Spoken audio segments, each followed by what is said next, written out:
رمضان شریف کے چاند سے متعلق یعنی دیکھنے سے متعلق کافی یعنی جستجو ہوتی ہے، تو کیا اس کے کوئی شرعی احکام ہیں کہ اس کو دیکھنا ضروری ہے، یا ویسے ہی لوگ رمضان کی محبت میں ایسا کرتے ہیں؟ کچھ مہینے ایسے ہیں کہ جن کے چاند کو دیکھنا یہ واجب الکفایہ ہے، یعنی امت محمدیہ پر،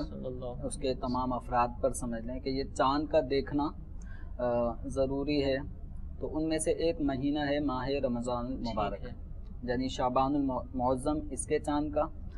تاکہ رمضان 29 شعبان ہوگی یا 30 شعبان ہوگی، تاکہ رمضان کا مسئلہ معلوم ہو سکے۔ دوسرا ماہ رمضان کا چاند، اور تیسرا عید الفطر کا جو چاند ہوتا ہے شوال المکرم کا، تاکہ اس کے ذریعے سے ہمیں یہ حج کے عید المبارک یعنی رمضان ختم ہونے کا ہمیں معلوم ہو سکے۔ تو اس طرح یہ ماہ رمضان المبارک کا چونکہ اس مہینے میں روزے فرض ہیں اور مسلمانوں پہ روزے فرض کیے گئے ہیں، اس کی اپنی برکتیں ہیں، تو ایک تو محبت ذوق شوق مسلمانوں کو ہوتا ہے۔ پھر جس طریقے سے ایک عام آدمی ہوتا ہے، تاجر ہو، تو تاجر بھی اس طرح کے موسم کا انتظار کرتا ہے کہ جس میں اس کی جو ہے وہ بکری زیادہ ہو، مال زیادہ فروخت ہو، نفع زیادہ آئے۔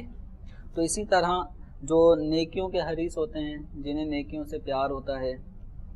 اللہ تبارک و تعالی کی طرف سے عائد فرض روزوں سے پیار ہوتا ہے،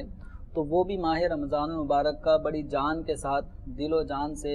وہ استقبال کرتے ہیں، خوشی کا اظہار کرتے ہیں۔ بلکہ اس حدیث مبارکہ کہ جو نبی کریم صلی اللہ تعالی علیہ وآلہ وسلم کی رجب اور شعبان میں برکت اور ماہ رمضان تک پہنچنے کی جو دعا ہے کہ اللہم بارک لنا فی رجب و شعبان وبلغنا رمضان،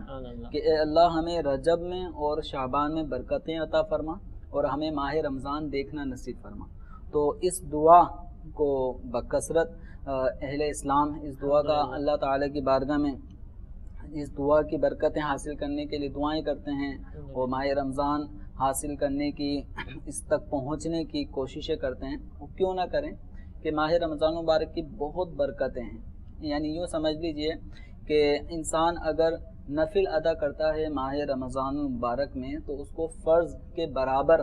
ثواب عطا کیا جاتا ہے۔ نفل کا ثواب فرض سے زیادہ نہیں ہے، فرض سے کم ہے، لیکن اللہ تبارک و تعالی کی یہ کرم نوازی ہے اس امت محمدیہ پر کہ ماہ رمضان المبارک میں اگر کوئی نفل کام کرتا ہے تو اس کو ایسا ثواب دیا جاتا ہے جیسے اس نے فرض ادا کیا ہو۔ ماشاءاللہ، مثلا جیسے 2 رکعت نفل پڑھے تو ایسا ہوا جیسے فجر کے 2 رکعت فرض ادا کرنے پہ جو ثواب ملتا ہے، ایسا نفل ادا کرنے پر، اور جو فرض ادا کرتا ہے اس کو 70 فرضوں کے برابر ثواب دیا جاتا ہے۔ گویا اس نے وہ